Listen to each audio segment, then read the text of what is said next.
I've been feeling kind of guilty. I think I've been feeling kind of guilty. It's because I said that Gav Thorpe isn't a good writer, okay? Gav Thorpe is a good writer, all right? He's a good writer. He's a better writer than I am, and he's good enough to read out loud, all right?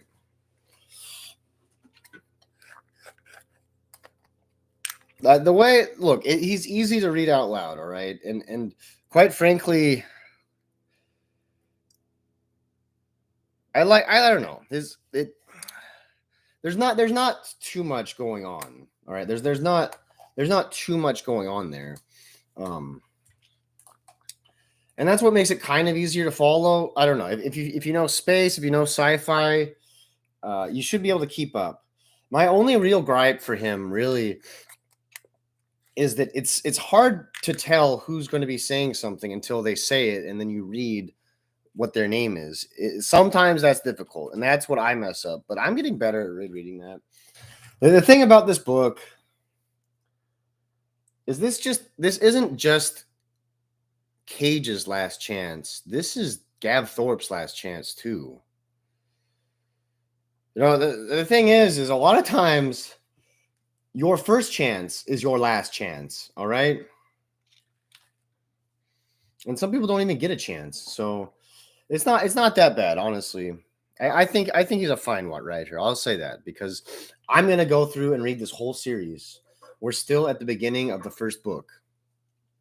Um, they're about to fight the orcs in the ice. I think they're on the snow world and they're gonna fight the orcs in the ice, and they're about to meet the other penal legionnaires that are in command. Or they're commanded by another officer.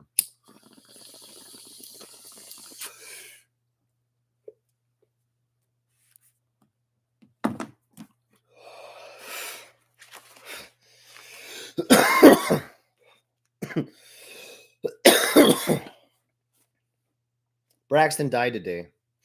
The stupid fragger slipped out of his tent and tried to make a run for it. He headed the wrong way for a start, lagging even further into the wilderness. We found his body a couple of hours along the march. He'd slipped down a narrow ravine, jagged icicles tearing his coat to ribbons. His body was frozen solid, just a couple of meters down the crevice. His face looked very serene, considering his blood had frozen in its veins. He must have passed out before he died. That's what Gapo reckons. It's the end of another long day. Not just in terms of hard work. It really is a long day here. It lasts about half as long again as a Terran day, which is what they use for the shipboard wake and sleep cycle. In the middle of winter, that's still 12 hours of straight slog. You really can't even stop for proper meals or anything because once you stop, it's hard to get going again. I'm getting blisters on my feet the size of eyeballs, and Polowix reckons he's going to lose a toe or two to frostbite. I told him to check with the Cragmere guides to see if they can get some better boots or something. They told him to put plowfoot crap in his boots for added insulation. Pole thought they were messing with him, but I'll give it a try tomorrow, see if it works. If it gives me another edge, something else that keeps me alive in this place, I'll do it. That's self-respect. And then there's pride. And some people can't see where the line is drawn. For me, the difference is between doing something you don't want to do but is necessary, and just plain refusing to do anything unpleasant at all. I won't let anyone tell me I'm ruthless or worthless, even if I'm a criminal. But I'll still put crap in my boots if it means it'll keep my feet warm. And that's self-respect, not pride. Cragmere's star looks very distant and almost bluish as it sets over the mountains. Everything in this place is cold. Even the light. I turn and watch the others rigging up our 3 storm tents, long, dome-like shapes of reinforced animal hide, designed to let the wind flow over them rather than push over them. Everything has to be done inside. The cooking, cleaning, even emptying your bowels, which is quite unpleasant for everyone involved, because Snow Ox is quite rich, if you understand me. Better than freezing your butt off in a blizzard, though. With the camp set up, I tell Gapo to break out the stove. Huddled under the low roof of the tent, a few of us try to get as close as possible to the portable cooker, desperate for any warmth. The others huddle down in their bedrolls instead. Like everything else on Cragmere, the stoves have been chosen for their suitability for the conditions, using a hot plate rather than an open flame that could set light to the tent. Its red glow is the only illumination reflecting off the flapping walls to cast ruddy shadows, one moment making the tent seem warm and cozy, the next turning it into a blood-hued vision of hell. I try to concentrate on the warm and cozy look. I can't remember the last time I was this cold, mutters Pole, his good hand held over the hot plate while Gappo digs out his ration bags. Sure you can, says Polowicz, pulling his hood back to reveal flat cheeks and a broad nose, a classic sample of Mimerdirian ancestry. It was when you were in bed with Gappo's sister. I don't have a sister, Gappo says distractedly, pulling a hunk of flesh the size of my forearm from the saddlebag and dusting it off with his sleeve. Do they remove your sense of humor in the ecclesiarchy? Asks Polowicz, pushing past me to help Gappo with the food preparation. Hmm? No, they just bludgeon it out of you, Gappo replies sincerely. Keeping the souls of humanity pure is a serious endeavor, you know. I guess you're right, Polowicz concedes, pulling another piece of meat free and slapping it sizzling onto the stove. Not as serious as filling the coffers with donations and penances, of course, Gappo adds darkly. Stop it right there, I snap, before anyone else can say anything. Can we talk about something else? I'm too tired to stop you killing each other over religion. Everyone sits still. Only the wind and the sputtering of the food on the stove break the silence. The tent flaps and flutters, the gale singing across the guy ropes in a tuneless fashion. I hear the laughter from one of the other tents, where I put Franks in charge. The colonel's on his own, keeping his solitary counsel as usual. It's been said that he practices ways of killing himself in case he gets captured. I guess we all occupy our minds during these quiet moments in our own ways. Well, if the orcs get him, all he'll have to do is strip naked, and he'll be a lifeless icicle in minutes. The smell of the grilling snow ox fills the tent with its thick scent, reminding my stomach how empty it is. Someone else's guts gurgle in appreciation, so I'm not alone. I've got the sister, Pole says finally. Oh, yeah? I ask, expecting this to be the lead up to some crass joke. No, seriously, he tells us. She is still, I hope, on the Orders Hospitaller from the Sisterhood. Patching up wounded soldiers? Gappo asks. That's right, Pole confirms. Last I heard from her, before my unfortunate encounter with that two-timing serving wench, she was in a field surgery over in Macrog.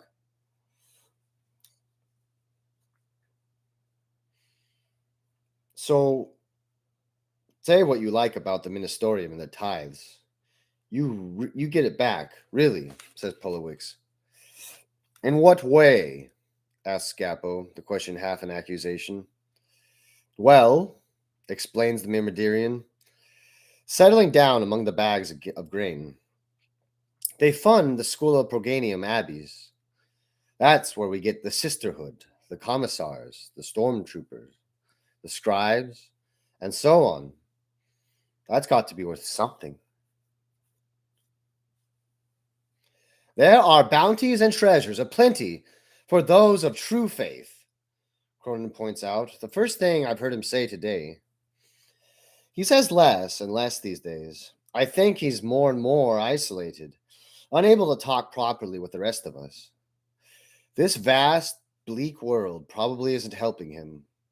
It's easy to feel unimportant and lonely when faced with such harsh and eternal elements as the ones that rage outside. I can feel a melancholy mood coming on, fueled by frustration and exhaustion.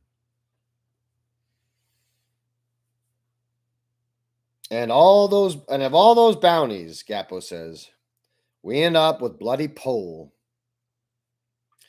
So there is a sense of humor in here, exclaims Polowix, with a laugh, as the rest of us chuckle sharply. Shut the frag up and turn those steaks over. I don't like mine burnt, Pole snaps, causing another fit of giggles to erupt.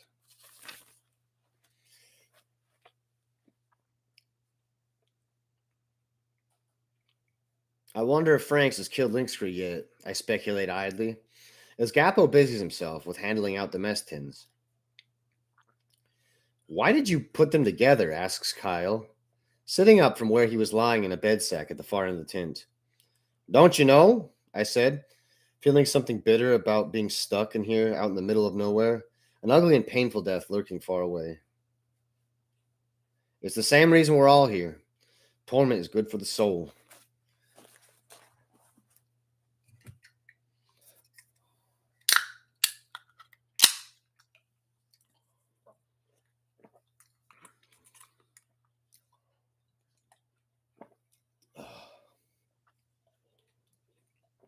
I've finally gotten the voices down. It's taken me this long.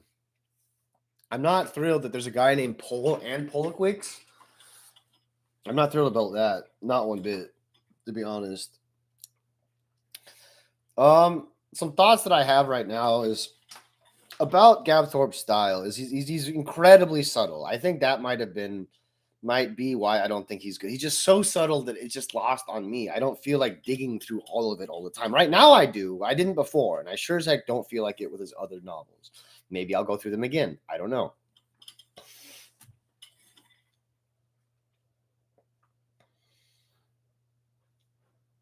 But I finally got the voices down. It's pretty good. This actually, in a way, what this reminds me of now, this is like a competitor to Gaunt's Ghosts. That's what they are. They're light infantry. They're an elite light infantry unit that has to use a bunch of stupid movie tropes to get through.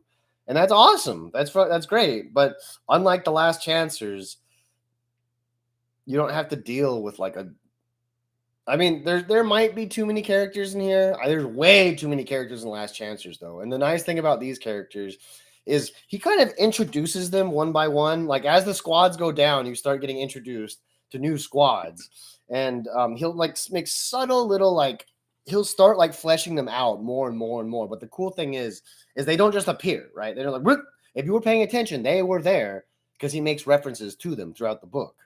Sometimes directly, mostly just indirectly.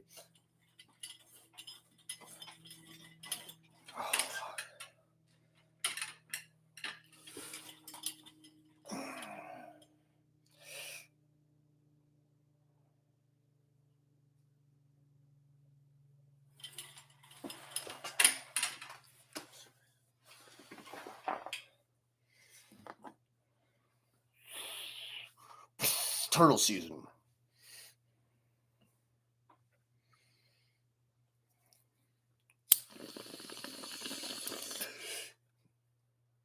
Cage is probably my favorite. I don't know.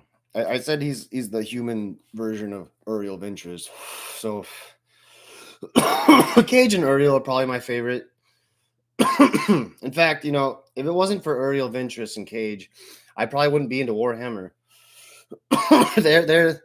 They are the grimdark heroes, and the thing about it is, heroes nowadays aren't even grimdark. The newer Uriel Ventress, which I don't think that I'll be able to.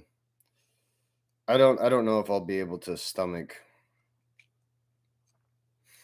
the later event. Oh wow, man, that desk pot really hits different.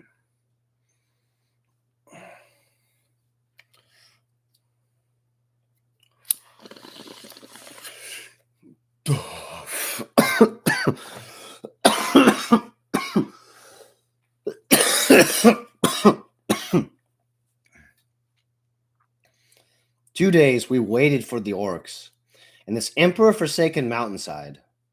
2 days sitting on our hands, so to speak, and the freezing snow and bone-chilling wind. We're set up just beneath the cloud line. Sometimes it drifts down on us, and you can't see your hand in front of your face. The air is so thin up here, causing sickness and dizziness. The lower pressure making your body expel its gases pretty continuously.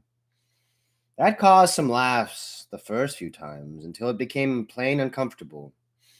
Some of the men have already died from exposure to the elements, killed by sheer altitude. The only way to cross into the plains is over a ridge at the top end of the valley, or that's what the guides reckon.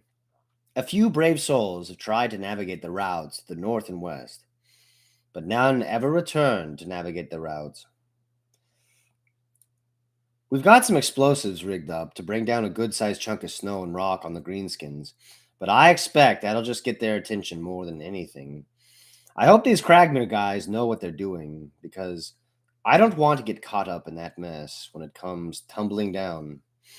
Now that we're here, you might be fooled into thinking that the hard slog is over, but you'd be wrong. We've been kept really busy digging trenches in the ice. If you ever thought the snow was soft, you're sorely mistaken. The stuff around here has been packed solid for centuries, and I swear is harder than the rock. We've only been able to get the trenches maybe a meter and a half deep. Also, the bulky mitts you have to wear make it hard to grip the haft of a pickaxe or a shovel handle. And Polowix almost took his foot off earlier this morning. The watery light of the sun is just above the clouds now, and for once the snow seems to have slackened off. Well, relatively speaking, it's just coming down continuously in big chunks now, instead of almost horizontally in a blizzard. The wind's shifted into the south, one of the guides, Akul, explains when I ask him about the calming weather. But that's exactly bad news. Why so? I ask, wanting to know the worst before I get caught out by it. He looks to the south for a moment, showing the pointed, sharp profile of his nose and chin from out of the gray and white furs he's wearing. Like the rest of the Kragmerites, his face is battered and weathered, and his eyes seem to gaze into the distance, as if remembering something. He looks back at me, those eyes regarding me, slowly, set above high cheekbones that seem to have been chiseled rather than grown. There's a kind of funnel effect in the valleys that stirs up this storm a lot, he replies eventually, bending down to take a spiral with his finger in the snow. It builds up, and then whoosh! It breaks over the mountaintops and comes rushing up here. We call it Emperor's Wrath. A bit poetic, but you understand the idea. Bad news to be caught out, ain't it? I finish for him. Seamen blown easily 30 meters clear off the ground. And that's not lying, he says with a sorry shake of head. We stand there, looking down the pass at the zigzag of trenches being built. We've taken up position on the western side of the valley, the shallower face. The other penal regiment has been split into two contingents, forming a first line and a second line. The plan is for the orcs to crash against the first line, and when they're thrown back, the surviving defenders will pull back and reinforce the second line. I thought it would be better on the eastern slopes, where the going is steeper, and would slow down the orc assault. But of course, the colonels looked at everything and pointed out a good kilometer of defilade further down the valley, where units on the eastern slope wouldn't be able to target the valley floor.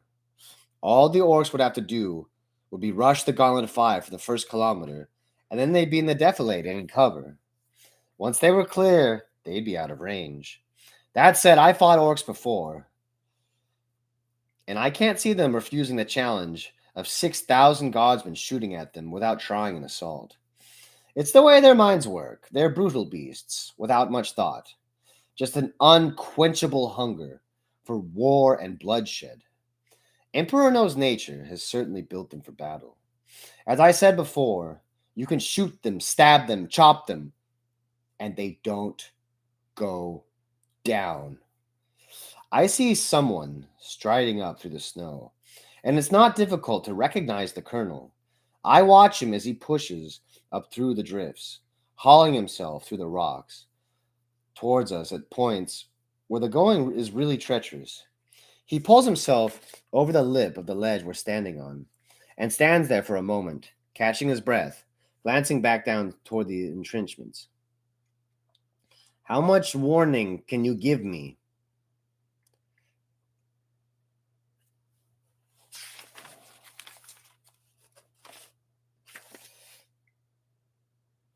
How much warning can you give me? He asks Equal, looking around towards the guide. Depends on how fast the orcs are moving, sir, he replies with a shrug. A plowfoot can cover the ground from the pickets in a couple of hours, and assuming the cloud stays up, you should be able to see a force that size a good 10 kilometers away. How about 5 or 6 hours then? The colonel confirms, and the guide nods. Why are you here, Cage? He asks suddenly. I was surveying the layout of the trenches, sir, I reply quickly. It's the truth. I made the back-breaking climb up to up here with Equal to get a better lay of the land. You would not try to get away, would you, Lieutenant? He asks darkly. And where would I go? I can't stop myself answering back. Go live with the orcs? And what are your conclusions, Lieutenant? The colonel asks, thankfully ignoring my insubordination this time. We need to extend the front trenches on the left flank, I tell him, indicating the area with a sweep of my arm. They should overlap the secondary position by a few hundred meters. And how did you become such a student of military theory? He asked quietly, looking straight at me. Because that's what we ran into when you led us in the fortress of Forlorn Hope, in the castle Shorganar, on Hierofax, sir, I point out, keeping the bitterness from my voice. I remember, he says back to me. There was quite a deadly crossfire there, if I recall. There was, sir, I concur, keeping my tone level.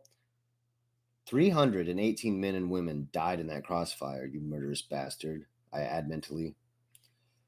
I will talk to Colonel Greaves about extending his works, he says with a nod. Thank you, Lieutenant. I think about Greaves, the man in charge of the other regiment, as I clamber awkwardly down the slope.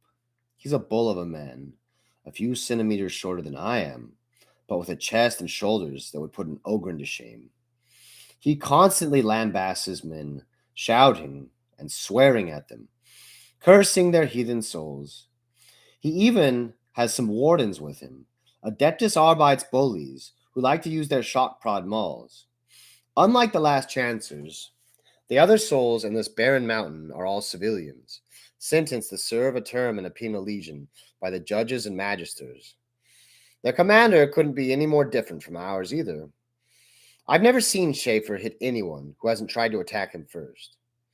There's been a few over the years, and they ended up spitting their teeth, let me assure you. He despises us all as criminals on principle, but doesn't seem to hate us as individuals, unlike Greaves, who seems to delight in broadcasting his charge of shortcomings and inadequacies to everyone. If I were to sum it up, it's a completely different philosophy. Greaves' poor bastards only have to survive a certain length of time, and they're out. So he tries to make their lives as miserable as possible while he can. Schaefer, on the other hand, thinks he has a higher purpose. He does not act as our judge. He leaves that to the Emperor. And that means getting us killed, of course. It's like comparing False Hope to Cragmere. One is very obviously a death trap, full of instant death.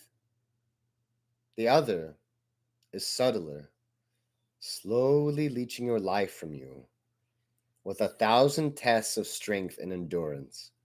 Both are just as deadly, of course. Okay, good job. Look, I'm definitely on Team Thorpe. I'm definitely on Team Thorpe now. That was great. What if all of this? What if both of those short stories were just to make that stupid reference right there? Between he's comparing a death world, which is just a jungle world filled with things that'll kill you, right? He's comparing that to the ice world, where like the snow will just kill you. You just have like it'll get you sooner or later. But they're both, that was great. That was great because that's what it's like in the Last Chancers. It's all you have to worry about is the Colonel, but he'll get you. Whereas like the other guy, Greaves, he's just getting them all the time, and it's pretty cool that Greaves has like stormtroopers with him. I like that.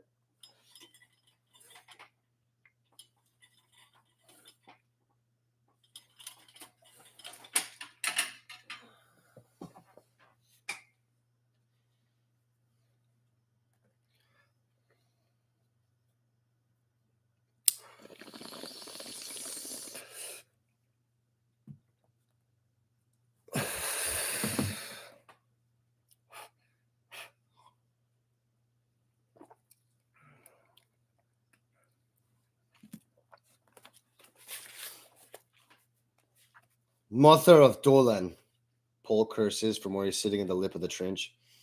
There's thousands of them. I pull myself up the trench wall and stand next to him. The air has cleared a lot. Part of the buildup for the Emperor's Wrath storm brewing to the south. And I can see what he means. At the mouth of the valley, about 2 kilometers to the south, the Orc horde is spilling towards us. There seems to be very little organization or formation, just a solid mass of green-skinned devils, marching solidly through the snow. Among the horde are a few tanks, battle wagons we call them. It's hard to make out any details at this range. It's just a dark mass against the snow. More than a kilometer away, I make out the shapes of dreadnoughts among the mobs of orc warriors. These giant walking war engines are 2 to 3 times the height of a man, armed with a wild variety of heavy guns and close combat blades and fists. The walls of the valley began to echo with the noise of their approach. It's like a dull rumbling of thunder. A bass tone of war cries and bellows, all merged into one cacophonous roar. As the horde gets closer, I can see that they're mainly wearing dark furs, with black and white checkered banners fluttering in their midst. Their vehicles picked out in places with the same patterning, oily smoke gouting from their noisy engines that add to the gloom and racket. The orcs aren't stupid. They see the trench line, and slowly the army begins to wheel up the slope, advancing along a diagonal towards us, making less of the slope's incline. The detachment in the primary trenches open fire with their heaviest weapons at about 800 meters, the crack of autocannons reverberating off the valley. I can see the sporadic flash of fire from the gun pits dug into the trench lines, about 300 meters down the slope from where I am. The orcs respond by starting a low chant, which slowly rises in volume as they advance, until it drowns out the fire of heavy bolters and las cannons. Whoa! Whoa! And they repeat that quite a bit. They bellow at us, the mountainsides echoing with battle cry, as it gathers in pace, and the greenskins work themselves up for the final charge. Their shouts are joined by a series of muffled detonations. Huge fountains of snow erupt to our right, just above the orc army. As a single mass, an enormous crescent of snow billows out. The slope begins to slide down towards the aliens, boulders rolling along the midst the wave of darkness. The sparse trees on the mountains ripped up as the avalanche quickens, its momentum accelerating rapidly. The orcs' cries of dismay are swallowed up by the roaring tons of snow and rock bearing down on them, and the slope turned into a death trap by the cascading ice. The orc march falters immediately, and the army tries to scatter as the snowslide bears down on them. The ground trembles violently, as it does under a bombardment, and I cast a nervous glance up the slope to make sure the effect isn't wider than planned. I must admit I breathe a sigh of relief when I see no movement at all, the glistening ice trenches up the mountain completely undisturbed. Eckel and his scouts did well. The gunners in the front trenches continue firing into the panicked horde, even as the avalanche hits the orcs. One moment, there's a dispersing orc horde. The next, there's just a solid whiteness, flecked with darker patches, as orcs and vehicles are hurled skywards before being engulfed and disappearing from view. Secondary slides pile up on top of the hill of snow, filling the valley floor, layering more death onto the orcs buried under the packed snow. Greaves' men start cheering, their cries of joy replacing the thunder of the avalanche. I notice none of the last chancers join in. They're all watching the valley floor with determined expressions. I know what they're thinking. It's not going to be that easy. One quick avalanche and the orcs are dead? It's never that easy for a last chancer. Sure enough, as the swirl of scattered snow begins to clear in the air, I can see a sizable portion of the orc army left, stunted and dazed for the moment, but still more than enough to overrun our defenses once they gather their wits again. And now they'll be even madder for the fight, eager to even the head count. In the front trench, Greaves gets his poor charges to continue the fusillade into the orcs, giving them no respite. A smart tactic, but I can't help but think it's just Greaves wanting to shout at his penal troopers some more. A bright orange explosion lights the center of the orc mob as the dreadnought's fuel is detonated by a las cannon. A couple of other dreadnoughts and a single battle wagon survive the avalanche, but Greaves is directing his men well, and the las cannon and autocannon soon reduce them to burning wrecks. An odd thing occurs to me as the orcs forge their way up the slope. Vehicles need fuel, and there's little to be found in this icy wilderness. The Kragmerites have 1 in 3 of their ski-based chimeras converted to fuel carriers for the long-range work, and it stands to reason that orcs would need some kind of support vehicles, not only for fuel, but for transporting ammunition and food. It's hard to see how this army, small as it is, relatively speaking, could take a single Kragmere station, never mind the 3 that have already fallen. And it's 800 kilometers across the unbroken ice plains from the nearest to these mountains. Even if they looted everything they could find from the fallen stations, they'd have to move it around somehow. Orcs are good looters. They can scavenge pretty much anything, and I was half expecting them to turn up in captured, specially modified chimeras. It doesn't make sense that several thousand orcs, hardy as they are, could survive this long without that kind of backup. I don't know what kind of explanation. I don't know what the explanation is, but I start to feel uneasy as I think about this. I'd speak to the colonel, but I don't have any answers, and I'm sure he's made the same observations. Lasgun salvos join the heavy weapons fire as the orcs close. The greenskins begin to return fire, flickers of muscle flare sparkling across the darkness of the horde as it breaks into a charge. One more, they break into their war chant, faster and louder than ever. The las fire is almost constant now. Greaves has ordered the troopers to shoot at will, rather than volley fire. Orcs tumble into the snow in droves, but the rest keep coming on, surging up the mountainside in a living tide of bestial fury.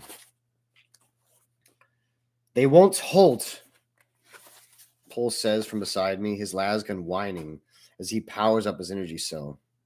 They might, I reply, keeping my gaze firmly fixed in the front trench.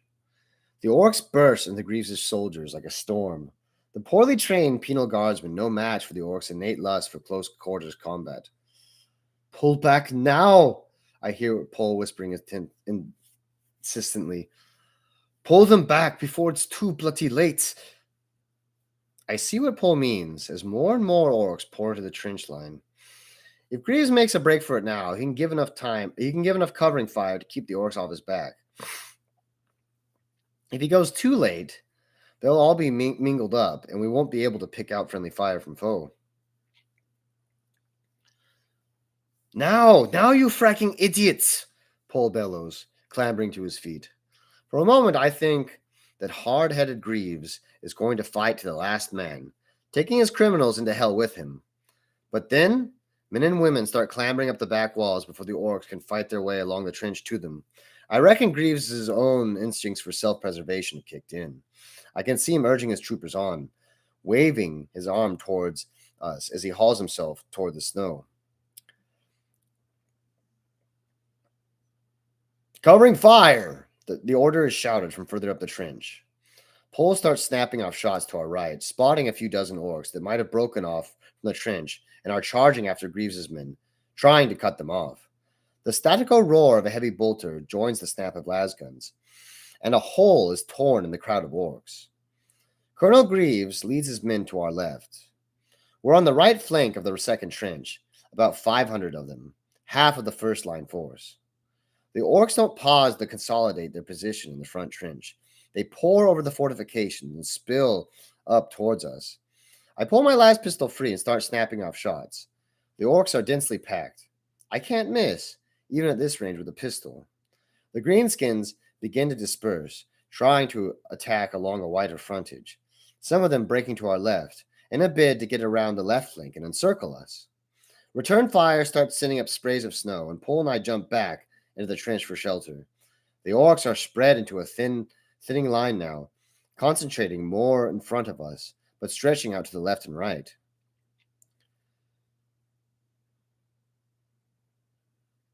Prepare for hand-to-hand combat, the warden's bellows carry up the trench line. We cannot hold the trench, I hear Schaefer say next to me. Sir? I asked, turning to look at him. One-on-one, these men cannot fight orcs, he explains quickly. Once the orcs are in the trench, we cannot concentrate our numbers on them, and they will be very, very hard to get out again. Counterattack, sir, I suggest, reading the colonel's mind, horrified at the thought of hastening any confrontation with the brutal aliens, but seeing that there's little hope otherwise. Hit them in the open. Pass the word for general attack. The colonel shouts up the trench to our left. A moment later, he's grabbing the rungs of the trench ladder and hauling himself out. I follow him and feel the ladder vibrating as others join.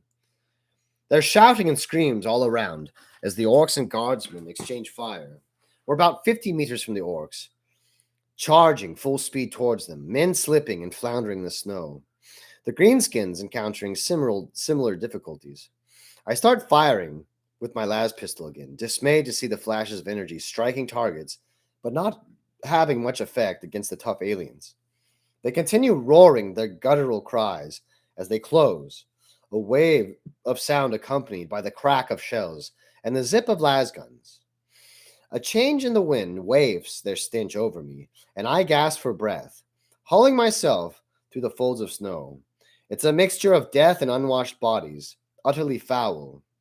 As we close the gap, I can see the greenskins are armed with a variety of crude-looking guns and hefty close combat weapons. Blazes of muzzle flare punctuate the orc mass, and the silvery light glitters off blades lovingly honed to cleave through flesh and bone with a single stroke. I pick out one to engage, pulling my knife from the belt when I'm 20 meters from the greenskin. It's dressed in black mainly, bits of ragged fur stretched out in a kind of jerkin, white cheeks painted onto metal pads on its broad shoulder, and a roughly beaten breastplate, which is gouged and dented from previous fighting. I notice with dismay the two human heads hanging from its belt, meat hooks plunged to their lifeless eyes to hold them on. The alien seems to read my thoughts, its red eyes glaring back at me as we close. Everyone and everything else is forgotten as I focus all my attention on the orc, noticing the bulge of muscles under its fur, the ragged scar stretching from its wide chin across its fanged mouth, and over its left cheek, passing its pug nose. Its skin is dark green and leathery looking, pocked with scars and warts, obviously impervious to the biting cold that could kill a man. It opens its mouth and bellows something, revealing a jaw full of yellowing tusks that can rip through muscles and crush bones with one bite. At 5 meters, it levels a bulky pistol and fires, but the shots are way off, screaming past my head by at least half a meter to the left. In its right hand is a blade, like a butcher's cleaver, its head easily a meter long. It pulls back the cleaver and swings at my chest. I dodge to my left, feet slipping in the snow as the blade arcs past. I take a lunge with my knife, but the orc easily bats it away with a strong arm, chopping down with the cleaver at the same time. Once more I wriggle sideways, though not quite quick enough. The crude chopper slicing a strip from the left sleeve of my coat. Cold air swills into my arm, causing my flesh to prickle over the chill. But that goes unnoticed as I bring my pistol up to its face. It ducks to avoid the shot, straight into my waiting knife, which I jab upwards, plunging to the tip of its throat. Twisting with all my strength, as dark blood, almost black and very thick, gushes into the white snow and over my legs. I step back, and another orc leaps at me, two serrated knives glittering in the cold. The last bolt from my pistol takes it squarely in the left eye, smashing out the back of its head, flinging the creature down the snow. Pulls finning off another orc with his hook, slashing its guts with the point, jumping back as it punches back to the knuckle dusters, fitted with a couple short blades. I reverse my knife and plunge it backhanded into the orc's neck, feeling it deflected off the thick bones of its spine, here tearing a gash into the base of its skull. The orc backhands me, knocking me to my knees, and turns around, snarling, blood spraying from the open wound. It kicks out, scattering snow, a metal toe-cap boot connecting with my thigh, almost snapping the bone. Pole's head flashes up, slashing to the orc's mouth, ripping out its cheek, spitting blood and teeth. The greenskin rounds on Pole, but this next swipe smashes the orc's nose, the point ramming up its nostril, lacerating its face, and plunging into the brain. The orc twitches spasmodically as it crumples to the ground, but neither of us spares it a second glance as we check how the fight is going. Most of the orcs are falling back towards the other trench, taken off guard by the counterattack. The few that fight on are hopelessly outnumbered and quickly overwhelmed. Hundreds of greenskin corpses, and more humans, lie twisted and ragged, the snow turned up with red blood. Several limbs and decapitated bodies are piled waist high in places where the fighting was most fierce.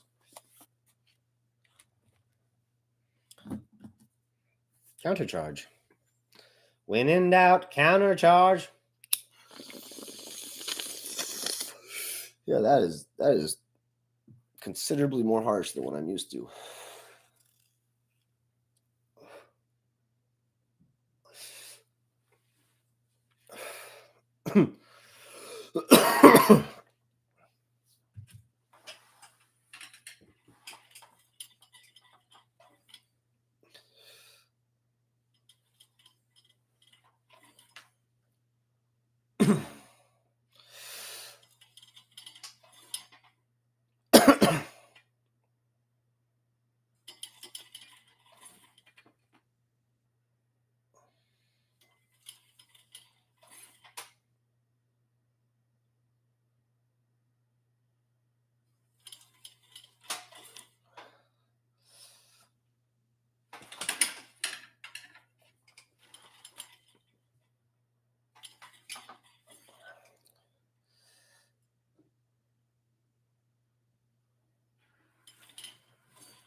Caught out by a pretty simple trick, Paul says as I describe the fight with the first orc.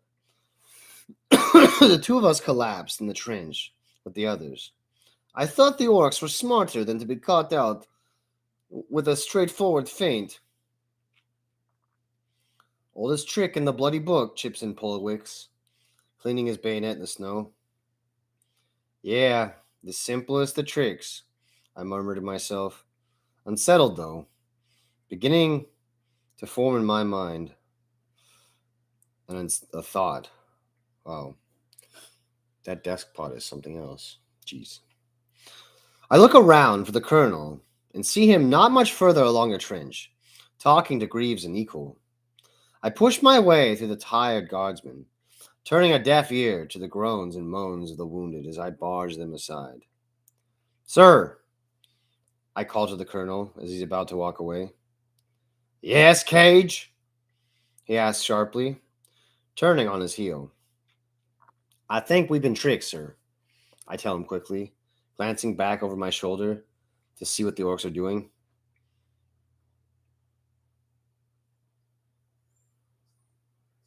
Tricked? Greaves says from behind the colonel, disbelief written over his face. What do you mean? This attack is a feint, a diversion, I explain worriedly, waving my hands around, trying to convey a sudden sense of urgency that fills me. It makes sense now that I think about it. They crossed the plains with the support of the main army, and then they split off. What nonsense is this? Greaves demands. Get back to your... Get back to your place. Get back to your place. Wait a moment, Colonel, Equal says, stepping up beside the colonel, looking intently at me. A diversion for what, Cage? This isn't the main orc army. It's a diversionary attack sent to fool us and keep us occupied while the main force goes around us. The words spill out quickly, my mind racing with the implications of the situation. You might be right, the colonel says with a nod. This army bears very little resemblance to the one on the reports. I thought it might just be a vanguard. Where else can they go? Asked Greaves disdainfully. Equal says no man survived the other passes in this region. No man, sir, Equal agrees. But the lieutenant may have a point. We are not fighting men. It is possible the orcs could forge another route towards the Epsilon Station, circumnavigating this valley altogether. What do we do about it? Our orders are to hold this pass, Greaves says stubbornly. And Cage is probably wrong.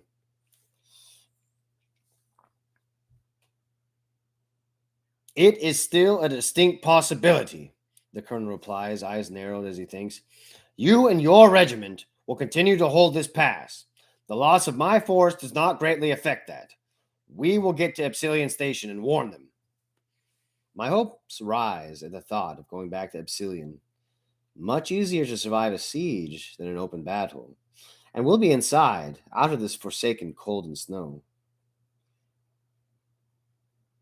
My few mounted men can travel much quicker, Equal points out, dashing my hopes to the ground. And we know the terrain better. Wouldn't it be better if you and your scouts went looking for the main force, I suggest, thinking quickly, trying to keep the desperation from my voice.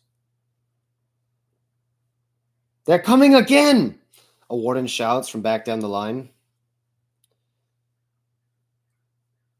We go now, the colonel says emphatically. Pack what provisions you can, Cage, and muster the men. 5 minutes later, the surviving last chances are gathered, with me, stowing what we can into a couple of plowfoot sleds. The wind's picked up again, tossing the snow around us, and over its keening can be heard the rattle of autocannons and the snap of lasguns, as Greaves' soldiers try to hold off the orcs as they pour off from the forward trench. The colonel appears to the snow. Are you ready? He asks, glancing over his shoulder towards the trenches a few dozen meters away. The odd stray orc shot zips past, but not that close. Greaves soon appears too, stamping through the snow to stand in front of the colonel with his hands on his hips. You're disobeying orders, Schaefer, Greaves says hotly, jabbing at the colonel with an accusing finger. You're abandoning your position. If you get the opportunity, follow us, the colonel replies calmly, ignoring the accusation. You're a coward, Schaefer, the bulky man counters, prodding a finger into the colonel's chest. You're no better than the scum we have to lead. Goodbye, Colonel Greaves, the colonel says shortly, and I can tell he's holding his temper in check. We probably will not meet again.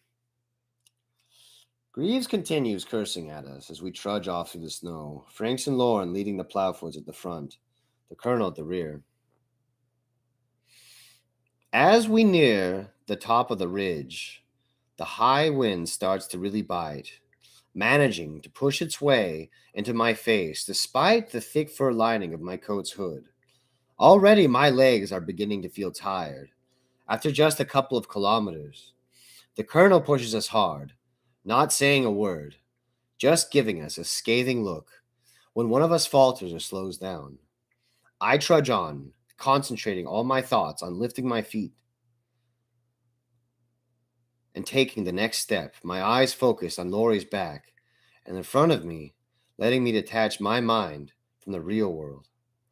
The light begins to fail soon after, the sun dipping behind the mountains and casting a red glow across the summits. It would be quite beautiful if I hadn't seen the snow back in the valley stained red and black with blood. Now all the sunset reminds me of is hacked limbs and dismembered bodies. It seems there's nothing left that isn't tainted by bloodshed now. I see children, and they just remind me of the pile of small corpses we found on Ravenbrost, on Carlisle too. Every time I think of something like flowers, I just remember False Hope and the alien beast of the heart of the jungle. A sunny day takes me back to the crushing heat of the Galathon ash wastes, where 200 men sank into the ash dunes, the corrosive dust eating away at them as they were sucked down. As for any kind of bugs, well, I guess you know what they remind me of. There are no pleasures left anywhere, except the company of my fellow last chancers, and those moments are few and far between. What?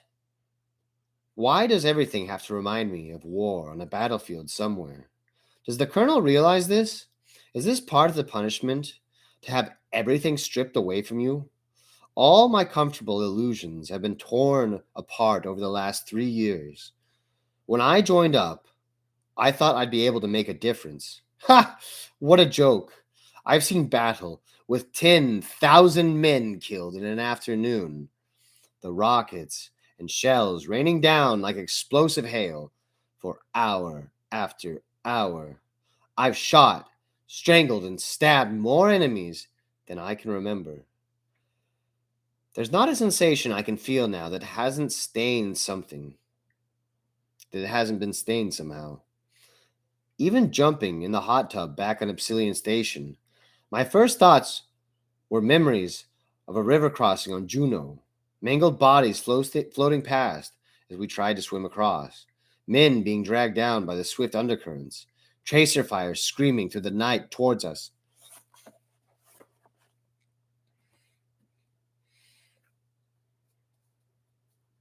Maybe this isn't so much sci-fi. Maybe it's just like a Vietnam War book or something. Maybe that's what it is.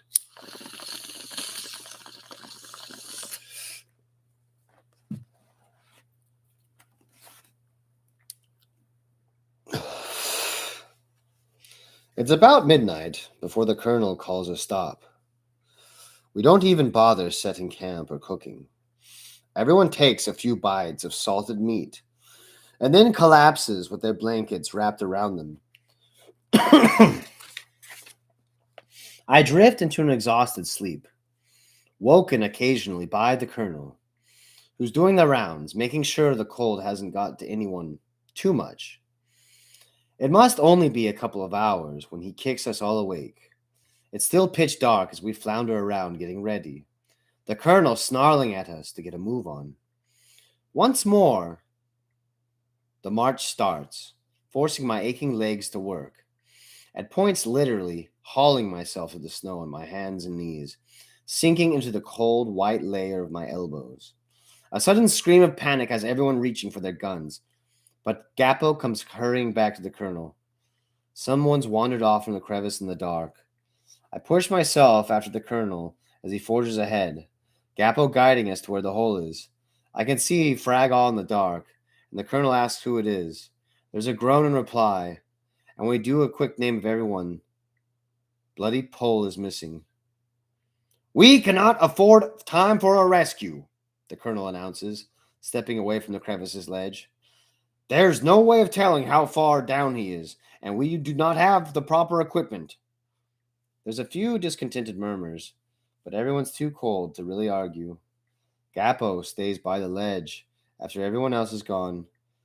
When he turns and he looks at me with a blank look in his eye. It'll only take a few minutes, he says to himself. He'll just fall asleep. Won't even know what's happening. If it's deep, he's probably out of it already, I say, laying a hand on his shoulder and pulling him away. He takes a couple of steps, then stops again. We have to keep going, I snap at him, dragging him forward. We have to reach Epsilon, or we all die. The colonel pushes us without a break for the whole the next day as well. I walked past someone lying in the snow in the afternoon. They were face down. I couldn't tell who it was and didn't have the energy to find out. Try to see who's missing when we stop, but my eyes crusted up and sore, and everyone else looks the same in their heavy coats, with the hoods pulled tight across their faces. I force myself to gulp down some more preserved meat. Nobody says a word to each other, and even the colonel is quieter than usual. I sit there shivering, hands clasped across my chest, feeling an ache in every single bone and muscle. My head's just nodding as my body gives up the fight against the cold, and sleep begins to take over when someone's shaking me awake again.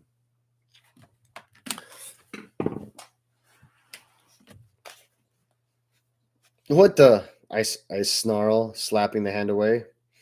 It's Frank's, says Gapo. That's all he needs to say. He helps me to my feet, and we make our way over to where he's lying. I crouch down beside him and peer inside his hood. His face is crusted with ice and looks extremely pale. A moment later, Lori joins us, bending close, her cheek next to his mouth. He's still breathing, she tells us. Barely. I can't help him, Gapo declares, and I nod in agreement. I kind of promised myself that Franks was going to survive this one. What do we do? I'm too tired to carry anything other than this coat. Put him on the sled, Lori suggests. The Plowfoots are already carrying as much as they're supposed to, Gapo cautions, stamping his feet to keep warm. They'll have to work harder. We'll get them to do it in shifts, I decide. Nobody argues. There's a strange whinnying of pain from the Plowfoot at the head of the diminishing column. 2 men didn't wake up. Another 2 collapsed this morning. The midday sun glares off the snow, making it difficult to see during the day as it is at night. Cage! I hear the colonel bellowing. I shuffle forward. The Plowfoot is lying in the snow, its left hind leg, an odd angle, and clearly broken. The sled is overturned on a rock nearby. Sir, I asked the colonel, standing from where he was kneeling next to the stricken animal. Organize the men into teams of 6 and rig up the harness onto the drag ropes, he says. He pulls his bolt pistol from the holster, places the muzzle against the side of the Plowfoot's head, and blows its brains out. My first thought is the fresh meat it could provide, but a glance at the colonel reminds me we won't be wasting a second. Then I'm filled with a sudden surge of hatred. You wouldn't do the same for us, I snarl at Schaefer, pointing to the still smoking bolt hole. If you still serve the Emperor, well, you might have deserved some mercy, he continues. He counters, holstering the pistol. You have not, and you do not deserve anything.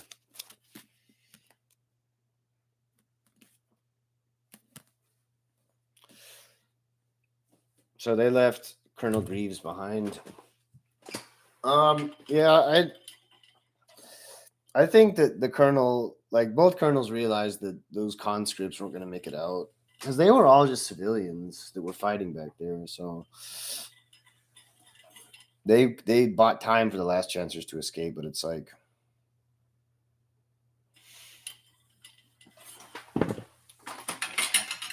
Why would you hang out with them?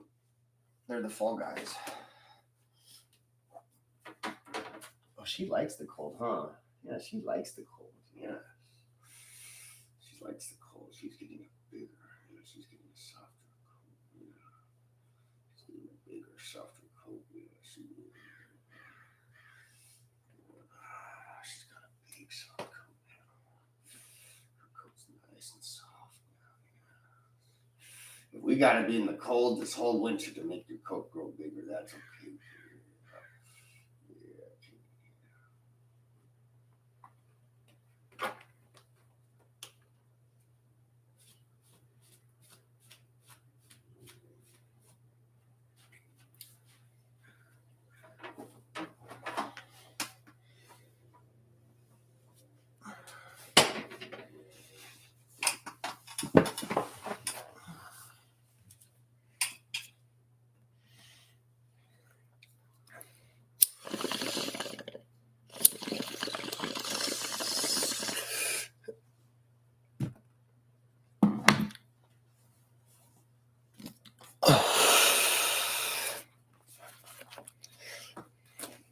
Yeah.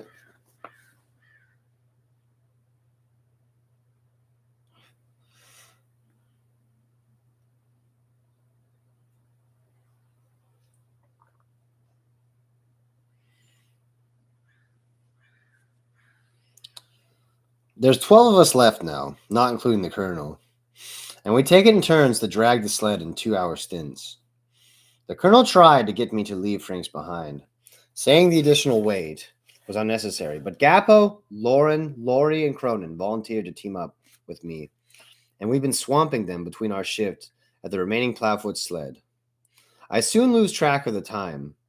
Even the midnight stops have gone beyond counting, so we might have been going for only 3 days or for a whole week. It's impossible to say.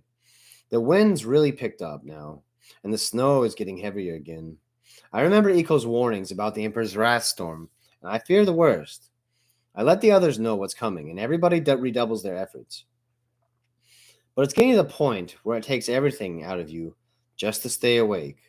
Never mind keeping the walking and pulling the sled. Soon we've emptied one sled of provisions, and we decide to dump the tents.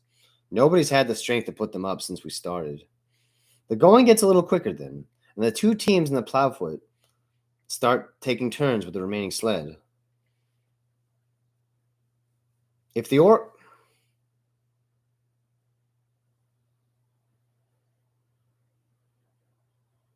orcs are up against anything like this, they may never make it across, Kyle suggests. One evening, as we gnaw on half-frozen strips of meat.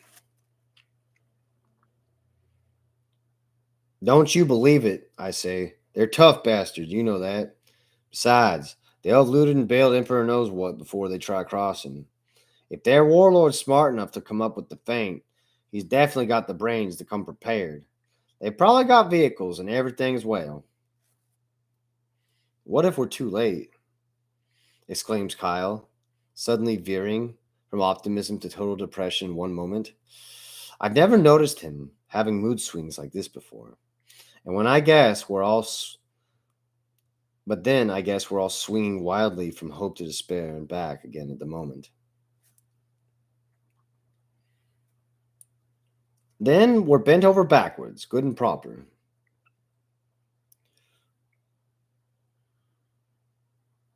Polowick says, tearing his salted meat with his teeth. Whole Emperor damn planet looks the same, curses Kyle. I can't tell where we are, how far we've got to go. Nobody bothers replying. It's hard enough to concentrate on the next few minutes, let alone worry about the next day. I toss the remnants of my rations aside, too tired to chew, and lie back down, willing to let sleep claim me quickly and take me away from pain in every part of my body. Hoarse screaming up ahead snaps me out of my fatigue-induced sleepwalking. What now? I ask sleepily when I reach the half-dozen last chancers clustered up ahead.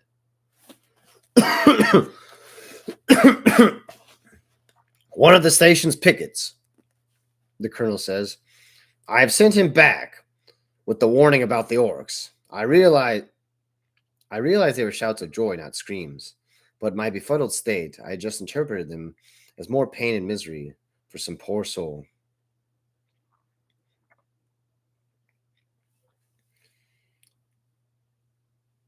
We're still going to Ipsilion, aren't we?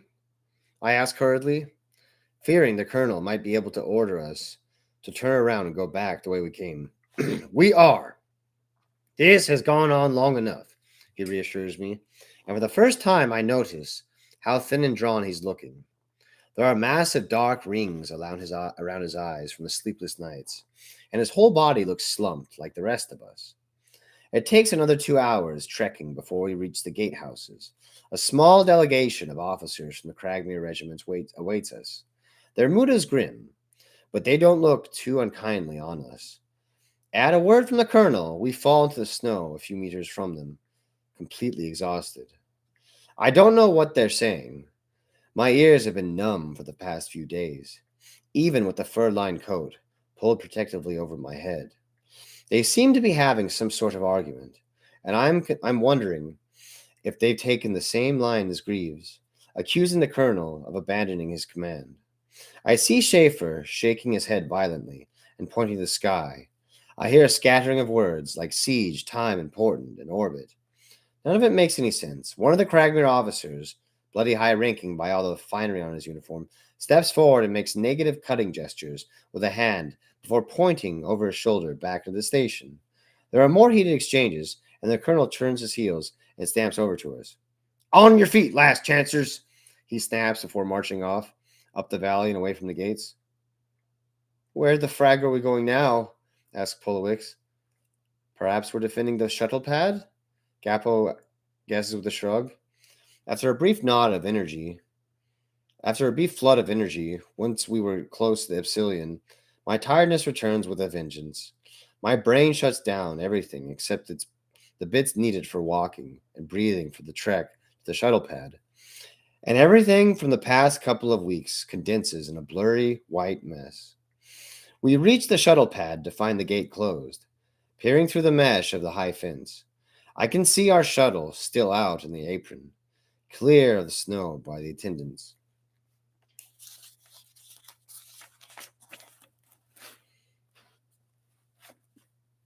That's a direct order from a superior officer, I hear the colonel say, and I focus my attention back on him. He's standing at the door of the little guardhouse next to the gate, and there's a Cragmere sergeant shaking his head. I'm sorry, Colonel, the sergeant says, hands held up in a helpless gesture, but without the proper authority, I can't let you take the shuttle. My brain suddenly clinks into gear. Take the shuttle? We're leaving? Lieutenant Cage, barks the colonel, and I march quick over to where he's standing. If this man does not open the gate immediately and clear the pad for launch, shoot him. The Cragmerite stands there, babbling something as I pull my pistol out and point it at his head.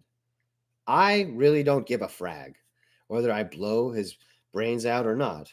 For one thing, I'm just too tired to care. For another, if this guy is stopping me from getting off this ice hell world, I'll happily put a slug in the skull. He relents under my not so subtle coercion, stepping back to pull a lever, which sets the gate grinding open. Klaxons began to echo off the hills around us, and people start scurrying from the hangars and work barracks. We're leaving, the colonel announces, stepping through the gate. Leaving? Linkskrieg asks. Going where? You'll find out once we get there, trooper, the colonel says mysteriously. My goodness. What a slip. Okay, they escaped the terrible ice world. Now comes the final arc. The final arc. What it was all meant for. I've read this book several times, The Last Chancers. And it's a book about redemption. And sometimes redemption can only happen after an incredible sacrifice. A monumental sacrifice, really.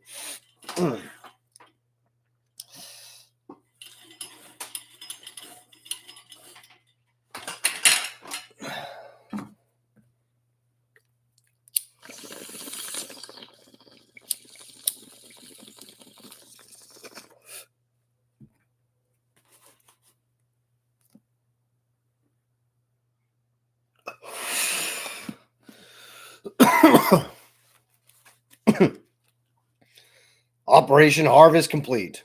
Preparing to commence Operation New Sun. There can be no more delays. New Sun must go ahead on schedule, or all will be lost.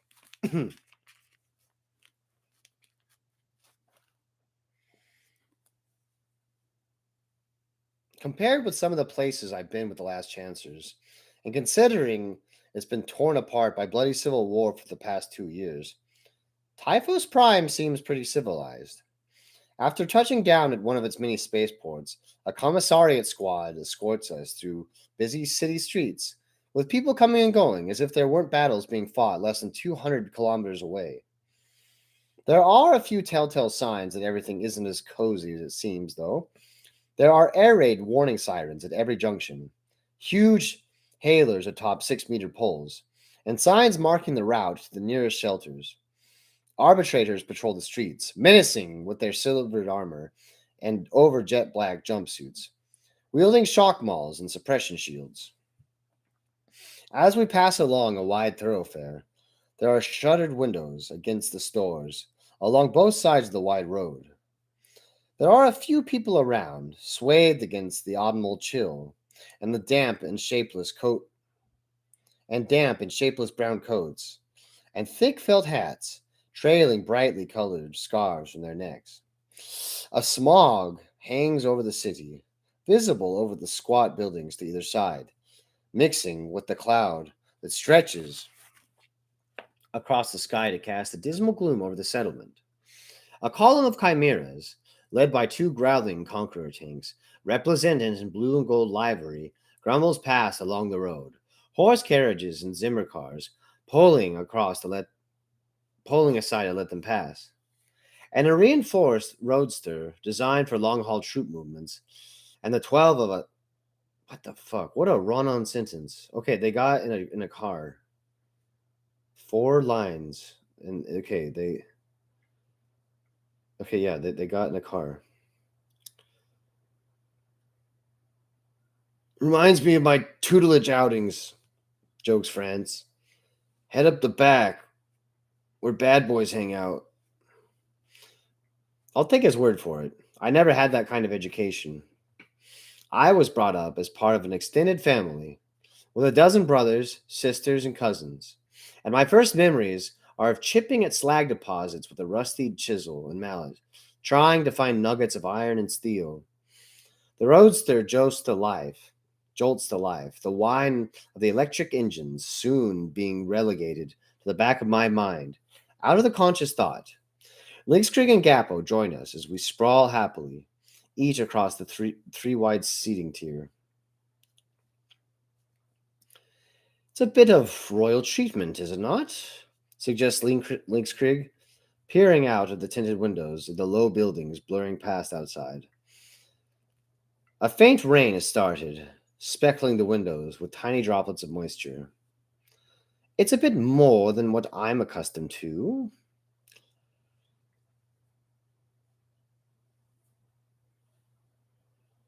He wants us to be contained, I point out to him. Of all the places we've been, this is the best one to get lost in. Billions of people live on Typhus Prime. A man could quite happily disappear here, never to be seen again. Hey, whispers Gappo urgently to the other side of the aisle. There's an emergency exit down these stairs. We climb around and have a look. It's true, there's a small door at the bottom of a flight of 4 stairs. Reckon it's locked? Asks Frank in his now familiar wheeze. I test the handle, and it turns slightly. I look at the others and grin widely. Gappo glances over the top of the surrounding seats, and then crouches over. No one's paying the blindest of notice, he says with a mischievous look in his face. I don't think anyone will miss us.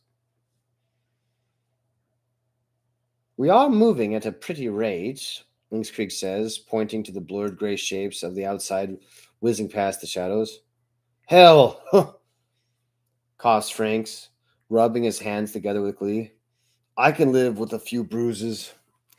I look at each of them in turn, and they meet my gaze, trying to gauge my thoughts. They know how to track my record on escape attempts. And I know and how I keep nagging them not to get stupid. I guess I've been half-hearted in my own attempts to escape, because I think of a part of me agrees with the colonel. Perhaps I have wasted the opportunity the Emperor gave me, reneged my oaths.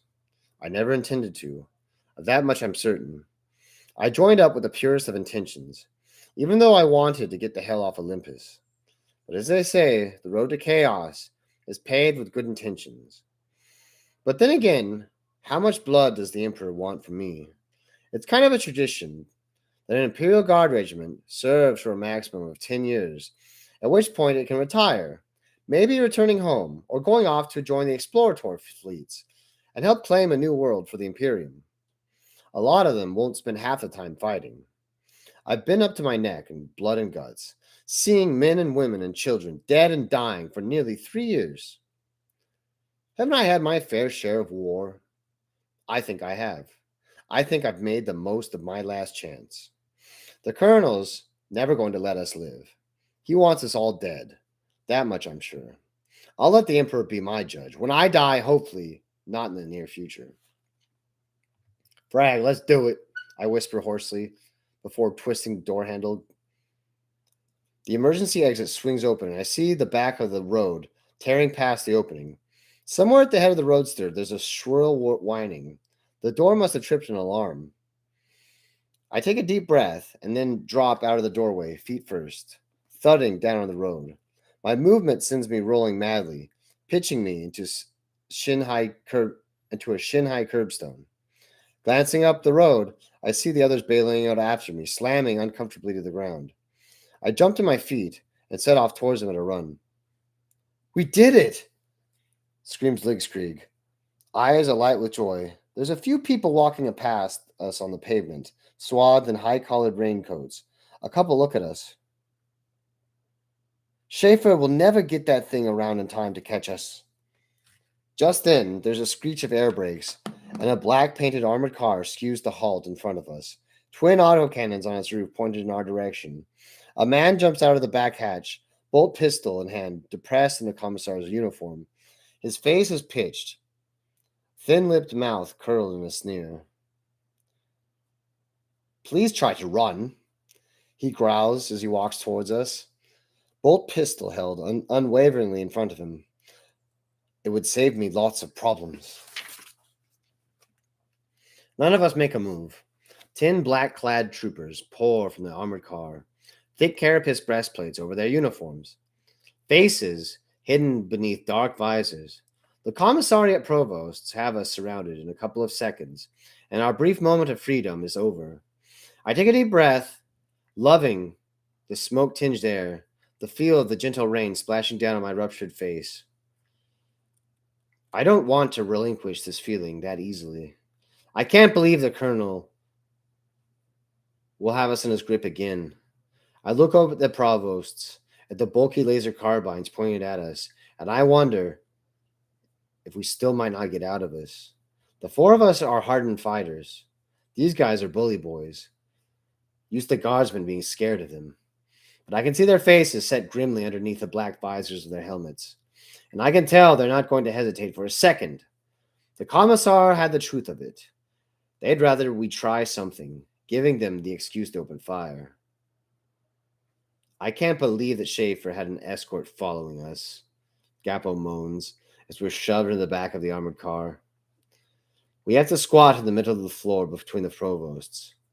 There's not enough room for everyone to sit or stand. The commissar leans down towards me and grabs my chin between the finger and thumb, turning my face towards me.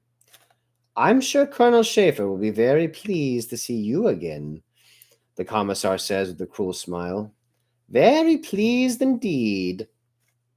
Trudging through the mud, rain cascading off my helmet, I realize that perhaps Typhos Prime isn't so nice after all. The roadster dropped us about 16 kilometers from the front line. Oh, where they think the front line is, leaving us to foot the rest of the way. The war's dragged on for a couple of years now, ever since at first the abortive assault against the rebel fortress failed, and both sides have drawn up trench lines a few kilometers from Courtnorium's walls, and have since tried to shill each other into submission. Alongside us is a Mordian marching column, trying to look smart and trim in their nice blue uniforms. The effect is somewhat spoiled by the mud splashes, and the peaks of their caps are starting to lose their stiffness under the downpour of the rain, drooping towards their noses in a pathetic fashion. They had steadfastly ignored us for the past 8 kilometers as we sauntered forward alongside them. The colonel didn't even bother shouting at us when Kyle tried to provoke them by calling them toy soldiers and officers' pets. He seems very distracted at the moment, and the colonel, I mean. Franks and I have agreed that this is what we've been building up to for a year at least, anyways. He's brought us here to do something particularly horrid, of that we're sure, but we can't suss what it might yet be. A dozen last chancers isn't a whole heap of a help in a war where each side has supposedly already lost 500,000 men. Incoming! Shrieks Ligskrieg, and a second later my ears pick up what the Baron's sharp ears heard a moment later, the whine of an aircraft's engines and a screaming dive. We scatter, hurling ourselves for a sign of our attacker. I look astonished as the Mordians continue their formed march, and then I realize they won't break formation until one of their officers tells them to. I see a swath of them knocked to the ground, and an instant later, the chatter of heavy guns can be heard. Glancing up, I see the rebel Stratocraft sweeping low, 4 flashing lights along its wings, showing where the light autocannons are spitting out a hail of death. The Mordians march relentlessly on, and the aircraft wings over and banks around for another pass. Once more the guns chatter, and 24 more Mordians, all the men in 2 ranks of the troopers, are torn apart by the fusillade. "Get down, you fragging idiots!" screams Gapo, the first time I've ever heard him swear. The Mordians don't pay him attention or any notice, and the aircraft makes another attack run, the trail of bullets sending up splashes of mud and water as the hail zigzags towards the marching guardsmen. It passes over the column. As it does so, I realize with horror that it's heading towards us. Before I can react, I feel something slamming against my forehead, pitching me backwards in the puddles and stunning me.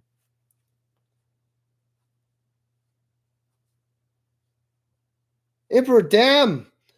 We've got men down! Cage is down! The lieutenant's down!" I dimly hear someone screaming, Polowiks by the broad Murdermian accent. People splash around me, soaking me further, but I just lie there still, dead, still. 2 opportunities in one day? Just means the Emperor approves. I feel someone wiping the blood from my forehead and hear them curse bitterly. It's Lynxkrieg. He grabs my arms and I try to go limp as possible. As he folds my arms across my chest, someone else pushes my helmet down across my face. "The colonel says we've got to keep going," I hear Lynxkrieg shouting, hoarsely, choking back a sob by the sound of it. Sentimental idiot, I think to myself. Lynxkrieg disappears, and another shadow falls across my eyelids. "Unto death I shall serve him," says Cronin. "Unto life again shall he serve the Emperor."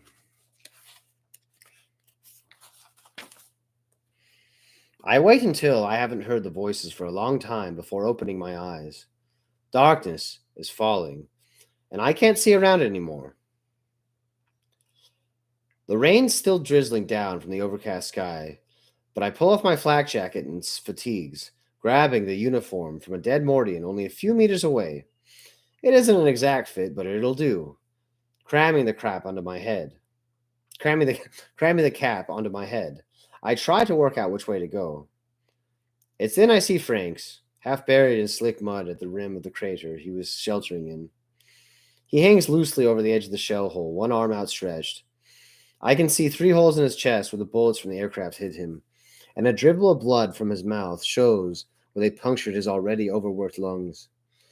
I pause for a moment, shocked that Franks is actually dead. He seemed unkillable all the way through. And this is how it ends? A random victim of a rebel strafing run? No heroics, no glory, just a few bullets from the skies and it's all over. It saddens me. The way it happened, more than the fact he's dead. He didn't have a chance. Not much of a last chance at all, taking on a Stratocraft. Still, I hope dying like this counts, and I think that his soul is safe with the Emperor. Polowix and Kyle are lying spread eagle in another pool, not far from where I fell, their rain and blood soaked sleeves clinging tightly to their arms. Polowix has half his face blown away, shattered teeth leering at me from his exposed skull. At first, I can't tell where Kyle's been hit, and then I roll him over, finding 4 holes through the back of his flak jacket, right at the base of his spine. They both look like they died quickly, which is a blessing of sorts, I guess. Pushing thoughts of Frank's and the others from my mind to concentrate on my own survival, I figure out which way we were heading. The rain's obscured all the tracks, and I can see lights in almost every direction, so it's impossible to tell which way is the rear and which way is the front. Deciding that it's better to be moving than not, I pick a direction at random and start walking.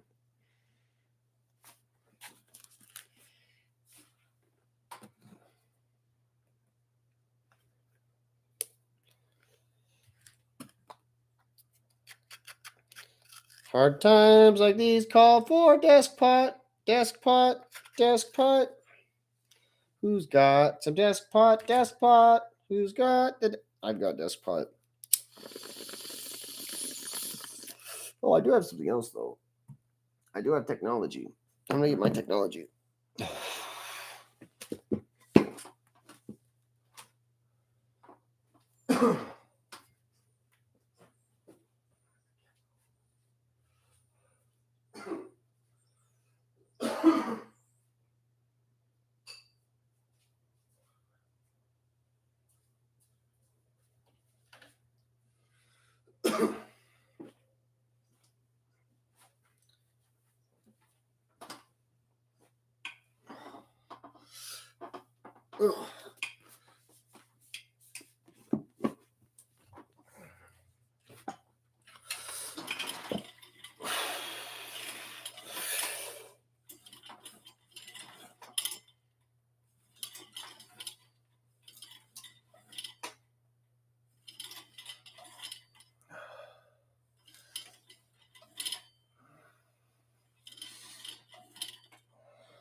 I've walked for about an hour in the gathering darkness of the night when I hear voices nearby.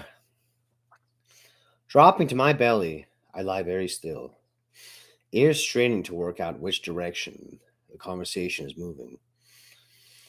It's just to my left and a little ahead of me, moving my head slightly. I look in that direction. Sure enough, I can see a faint light of a cooking stove or something. I worm my way a little bit closer, and after about 10 minutes, I can make out the outline of a couple of men sitting around a dimly glowing camp cooker.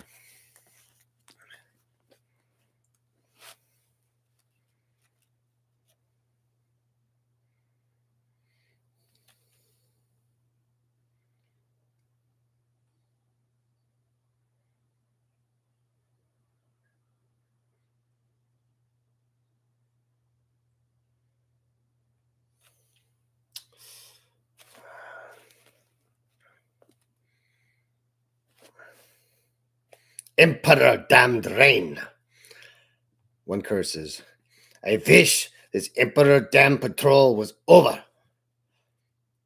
You always moan about the weather. Only another 2 days on this tour, replies the other in a conciliatory tone. Then we can head on back to Old Cory and rest up a while. Still, trust us to draw a sentry roster that gets us 4 damn shifts out of here. The other one whines. The conversation drifts off with my thoughts as my subconsciousness tries to attract my attention with an important thought. Back to old Corey, one of them had said. They must mean Coratorium, the citadel under siege. And that means they're rebels. And there's a few meters away in more. And here's me a few meters away in a Mordian, in other words, loyalist uniform. Oh, frag, I've managed to sneak all the way through our own front without noticing, and now I'm at the traitor picket. How did I manage that? I'm about to shuffle away when I hear something that adds to my disturbance. I hope Renov's commandos get here on time, one of the rebels says. Once we've scouted out the eastern flank, we can tell him the route the traitors' lines and get back home. Yeah, if the weak point spot leads right back to their artillery lines, Renov's boys will have a field day, the other says with a laugh. They must be a scouting party or something, and they've found a chink in our siege line. If they can break through, who knows what hell these commandos they're talking about can play. I push myself further into the darkness to have a think, finding a bit of shelter under the blasted stump of a tree. I'm no hero, anyone will tell you that, but if these rebels can carry on with their mission, who knows what damage it could do to Imperial lines.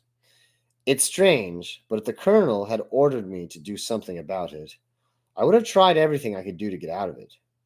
Now I'm on my own, I wonder whether I should break up this little party. After all, I joined the Imperial Guard to fight in defense of the Imperium's domain. And though I have strayed a long way over the years, that's still an oath I took, knowing I would be guilty of gross treachery if I heard that an incursion by the rebels had been a powerful setback of the siege, costing thousands of more lives. I draw the Mordian knife hanging from my belt and rise up in a crouch. I circle to my right for a bit until I find the faint glow of the sentry's positions again. Slowly, meticulously, I place one foot in front of the other, erasing myself towards them, trying not to make a sound. I make my breathing as shallow as possible, though I'm sure they can hear my heart as it stammers in its chest. Step by step, I get closer. In the near blackness, I can barely make both of them out. The one nearest me is a heavy-set man. The other I can't make out at all. Realizing they might be able to see my face if I get closer, I grab a handful of mud and smear it over my skin, covering my face and hands with the stuff. Fat Boy seems to be napping. I can hear his regular deep breathing, and I circle around some more so that the other one is closest. I gulp down a sudden feeling of fear, and then spring forward, wrapping my left hand across the mouth of the rebel and plunging the knife point first into his throat. He gives a brief spasm, and I feel warm blood splashing across my fingers as I ease his still shuddering body to the ground. I glance at the other one, and he hasn't stirred at all. I step over and to a crouch in front of him. Leaning closer, I put the blade of my knife against the artery in his throat and blow softly up his nose. His eyelids flutter open, and his eyes flicker for a moment before fixing on me and going wide with terror. Say anything, I whisper harshly, and I'll slice you to little pieces. He gives a jerky nod, eyes trying to peer around his blubbery cheek to see the knife at his throat. I'm going to ask you some questions, I tell him, nicking the skin of his throat a little with a dagger to keep his attention, and his eyes wander from mine. Answer them quickly, quietly, and truthfully. He nods again, a kind of panicked squeak sounding from the back of his throat. How many of you are there? I ask, leaning very close so I can hear the merest whisper. One squat. 12 men, he breathes, body trembling all over. Where are the other 10, I say? 50 meters that way, he tells me, slowly raising a hand and pointing to his right. I notice his arm is shaking with fear. Thank you, I tell him with a grin, and he begins to relax. With a swift flick of my wrist, the knife slashes through his neck. Arterial blood spraying from his throat. He slumps backwards, raised arm flopping to the floor. As I expected, everyone else in the squad is sleeping, murmuring to themselves in their dreams, perhaps imagining to themselves to be at some home with loved ones and friends. Some people might say cutting their throats in their sleep would be a cruel thing to do, but I don't care. If these bastards hadn't renounced the reign of the Emperor, I wouldn't be here now, soaked with rain and blood. Emperor knows how far from here I was born. To think of them betraying the oaths they must that they sworn makes me to think of them betraying the oaths they must have sworn makes me sick to my stomach. They deserve everything they get, and I'll enjoy giving it to them. They're the enemy. It's a matter of moments to tread carefully along the lines of men and their waterproof sleeping bags, jabbing the knife under rib cages and slicing throats. As I plunge the point of the knife under the eyeball of the ninth one, movement to my left grabs my attention.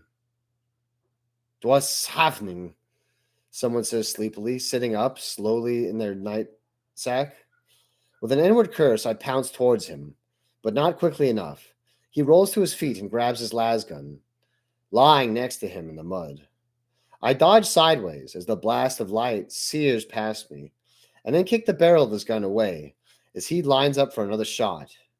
He tries to trip me with the gun, but I'm too sure-footed, dancing past his clumsy attempt, kicking him in the face as I do so.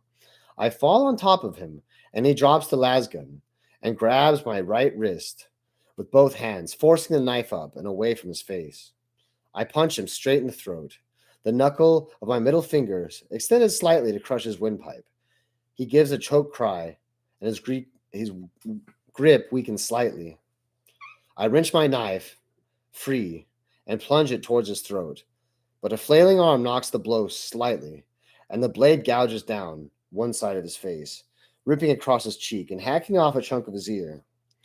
He's still short of breath, and he can't scream as I bring the knife back, smashing it through the thin skull at his left temple, plunging into his brain. He convulses madly for a second, with system shock, and then goes limp. Glancing around to make sure no one else is around, I wipe the knife on the dead rebel's nightsack and snatch the lasgun from the mud, wiping the slushy dirt off the Typhon's tunic. I don't know why I didn't grab one of the Mordian's lasguns. I guess I was keen to get away. Right, I say to myself, getting my bearings. Which way now? Looking around, I see a break in the gathering clouds, back where I came from. In the hazy scattering of stars, I see moving lights, going up and down, instantly recognizable as shuttle runs. Well, where there's shuttles, there's a way out of this war zone. Putting the knife back into its sheath, I set off at a run.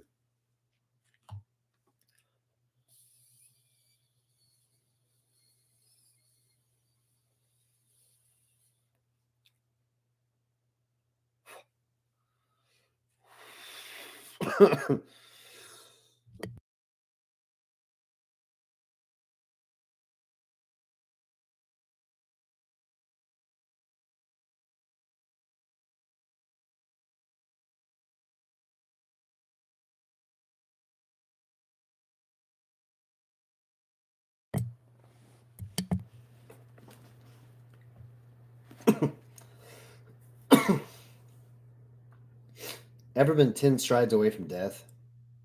Not a nice feeling.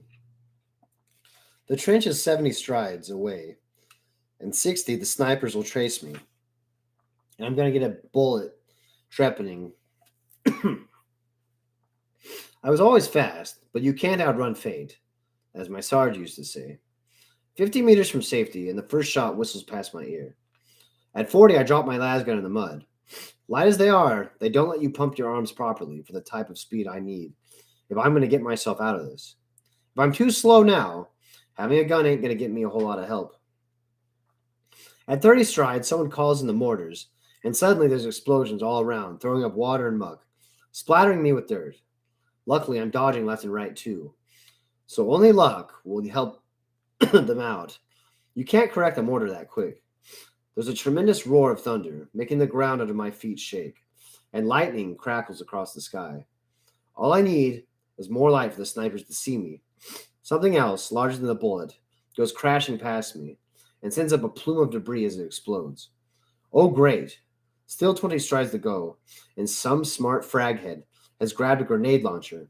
15 from life, 5 from death, but nobody would give me odds on surviving now. A ball of plasma roars past me, almost blinding me as it explodes against the shattered hull of an abandoned tank. I'm 8 meters off when I feel something punch my shoulder from the left. Instinct takes over and I dive forward. Oh, frag. I'm at the trench. Double frag. I land head first in the mud and I swear I hear my shoulder snap as I hit the ground 2 meters down. A crowd has gathered, rain blurred faces peering curiously at me as I sit there in the mud at the bottom of the trench. I hear someone bark an order, and the throng dissipates instantly, revealing a tall man in his early 20s, wearing the uniform of a Mordian lieutenant. The flash on his breast says Martinez. There must be regiments from half a dozen worlds fighting in Typhus Prime, and I fragging had to land on one full of Mordians? Considering I'm wearing a stolen Mordian uniform, this is a not good situation to be in. Martinez looks at me with his taste, and I can't blame him. My face is caked in mud and blood, and his precious Mordian uniform is worse off than an engineer's rag. On your feet, guardsmen, Lieutenant snaps. I give him a surly look and push myself to my feet, to lean against the trench support batten, seeking shelter from the incessant downpour. Martinez gives me an odd second glance and then sees my face. Hey, I feel like shouting. I know I'm not that pretty, but have some manners. His eye lingers on the bullet graze across my forehead, which reminds me I must wash it out or risk getting infection. Name, guardsman, asks Martinez, false bravado in his voice.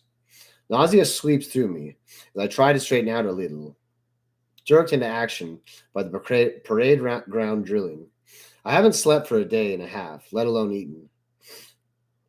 Cage, I managed the mumble, fighting back a wave of dizziness. What is the meaning of this? Demands the Mordian. You look a total state. I don't know how discipline is maintained in your platoon, guardsmen, but here I expect every soldier to maintain standards appropriate to their regiment. Get yourself cleaned up, and you address me as sir, or I'll have you flogged for insubordination. Is that clear? Yes, sir, I snarl. You don't even want to know about discipline in my regiment, Lieutenant, I think. Knowing his straight-laced attitude would have gotten him killed 10 times over if he'd spent the last 3 years with me.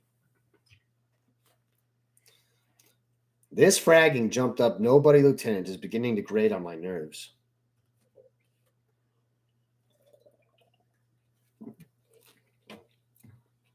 Still, I only have myself to blame. I know these damn Mordians are really tagged up on being smart and shiny. I should have looked for a corpse more my size rather than grabbing the first uniform I came across. On the other hand, I made it to the trench in one piece. That's just phase one of my plan. Suddenly, I catch the distinctive scent of gun oil close by. I hear the snick of a safety being released and feel a cold metal buzz poking at about the back of my neck. I slowly turn around and face a jutting chin big enough to bulldoze buildings with. Glancing up, I pass over the face and focus my attention on the commissar's cap, resplendent with its braiding and golden eagle cap. Frag me, this guy looks almost as mean as the colonel. Cage? Your name says Hernandez. Guardsman, just who are you and what are you doing? The commissar's voice is gravelly, like all commissars' voices. Cage, your flash says Hernandez, guardsman. Just who are you and what are you doing? The commissar's voice is gravelly, just like all commissars' voices. Do they think? Do they train them to speak like that? Making them chew on razor blades or something? I can't believe I hadn't checked out the dead guy's name before putting on his uniform. Frag, it's getting too hot. Lieutenant Cage, sir. I'm special ops, covert operations kind of thing, I say, thinking on my feet. I wasn't aware of any special units in this sector, he replies, clearly unconvinced. With respect, sir, that is the idea, I tell him, trying to remember what normal guardsmen act like.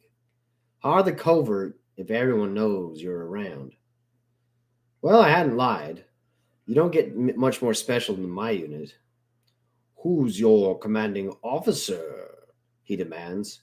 I'm sorry, but I cannot disclose that to anyone outside of the unit, sir, I tell him. Okay, that was a lie, but he's bound to have heard of the colonel. I'm placing you under armed guard, pending confirmation of your story by command headquarters, the commissar announces. Lieutenant Martinez, detail 5 men to watch this prisoner. If he so much as books it or looks out of the trench, shoot him. As the lieutenant nominates a handful of men to watch me, the commissar strides off towards the command bunker that I saw him at when I'd been waiting for the storm to cover my dash. The lieutenant disappears too, ordering everyone back to their duties, leaving me with 5 hopeless cases standing around. I slump back to the bottom of the trench, ignoring the mud and the filth that splashes around me. For the first time, I check out my shoulder. It's just a flesh wound. The bullet has left a small furrow, about a thumb's length across my left shoulder. Flexing it hurts like hell, but I can tell it isn't actually dislocated, just jarred. I pluck a needle and some wire thread from the survival pack inside my left boot and began stitching, grinding my teeth against the pain. My guards look on aghast, and then I realize what's been nagging my brain since I'd splashed down in this trench. These soldiers are so young. I mean, really young. Some of them look about 16 years old. The oldest must be 20 at most. A couple of... Oh, wow. Huh. I then notice a satchel just off to my left. Gold-tinged foil packages stuffed in pockets. With a flick of my head in this direction, I quiz the younger soldier.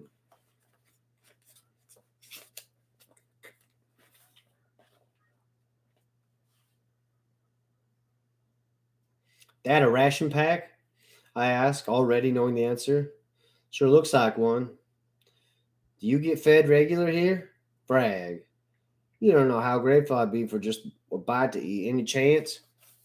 With a worried look to his comrades, the raw recruit shuffles over to the satchel and pulls out a can. With a twist, he opens it up and passes me the hard biscuit inside. Eat it quick, he says. The rain gets them soggy in no time, and they're awful if that happens. His voice is high-pitched and quivering, and he shoots a nervous glance over his shoulder. You mean eat it quick before Lieutenant Fragbrain or that dumb commissar come back, don't you? My imitation of his nasal whine makes the others grin. The young guardsman is silent as he steps back and squats down on the opposite side of the trench, his lasgun cradled between his legs. The oldest one speaks up, his voice a little firmer, a little harder. Between us,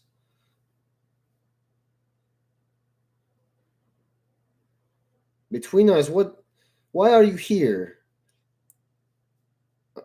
Are you really special ops? What's it like? He asks, eyes curious. I stare down his narrow brown eyes, sparkling with moisture. Rain runs down his cheeks and makes me realize how thirsty I am. But I wouldn't trust the stuff pouring out of the sky right now. You dig out a canteen of water and I'll clear the smoke out my throat, and I'll tell you, I offer. The flask is in my hand almost instantly, and I grin rapidly for a moment as the cool liquid spills down my parched throat. Without handing it back, I flip the cap shut and wedge it onto the mud next to me. Oh, I'm definitely very special, boys, I say with a grin. I don't know if y'all have heard about us, but you're about to. You see, I'm with the Last Chancers.